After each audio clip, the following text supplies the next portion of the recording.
Door തുറന്ന വെള്ളാപ്പള്ളിയാണ് കാറിൽ കയറിയത്. വെള്ളാപ്പള്ളി മുഖ്യമന്ത്രിയുടെ കാറിൽ സഞ്ചരിച്ചതിൽ വിശദീകരണവുമായി സജി ചെറിയാൻ.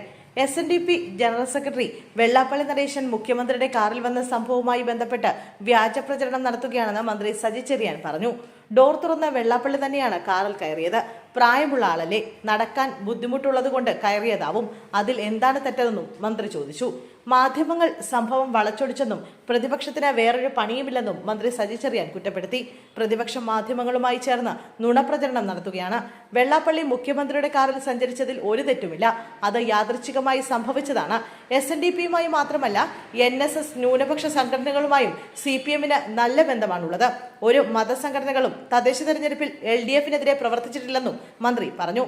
UDF ന്യൂനപക്ഷ വീടുകളിൽ ഭൂരിപക്ഷ വർഗീയത പറഞ്ഞു. ഭൂരിപക്ഷ വീടുകളിൽ ന്യൂനപക്ഷ വർഗീയതയായിരുന്നു പ്രചരണം. LDF പറഞ്ഞത് രാഷ്ട്രീയമാണ്. ആലപ്പുഴ ജില്ലയിൽ തിരിച്ചടി ഉണ്ടായിട്ടില്ല. കാര്യമായ തിരിച്ചടി ഉണ്ടായത് കുട്ടനാട്ടിൽ മാത്രമാണ്. കുട്ടനാട്ടിലെ തിരിച്ചടി പ്രത്യേകം പരിശോധിക്കും. LDFലെ അനൈക്യം തിരിച്ചടിയായി. പ്രശ്നം പരിഹരിക്കുമെന്നും ജില്ലയിൽ BJP കാര്യമായ നേട്ടം ഉണ്ടാക്കിയിട്ടില്ലെന്നും സജി ചെറിയാൻ പറഞ്ഞു. വെള്ളാപ്പള്ളിയെ കൂട്ടുപിടിച്ച് തെരഞ്ഞെടുപ്പിൽ ജയിക്കാമെന്ന് കരുതിയ പിണറായിക്ക് പിഴച്ചതെന്ന തരത്തിൽ തെരഞ്ഞെടുപ്പ് പരാജയത്തിന് ശേഷം വ്യാപക പ്രചരണം ഉയർന്നിരുന്നു. ഇതിനെതിരെ വെള്ളാപ്പള്ളി പ്രതികരിച്ചിരുന്നു. പിണറായിയുടെ ഒപ്പം സഞ്ചരിക്കാതിരിക്കാൻ അയിത്തമുണ്ടോ എന്നായിരുന്നു വെള്ളാപ്പള്ളി ചോദിച്ചത്. ഇതിന് പിന്നാലെയാണ് മന്ത്രി സജി ചെറിയാൻ പ്രതികരിച്ചത്.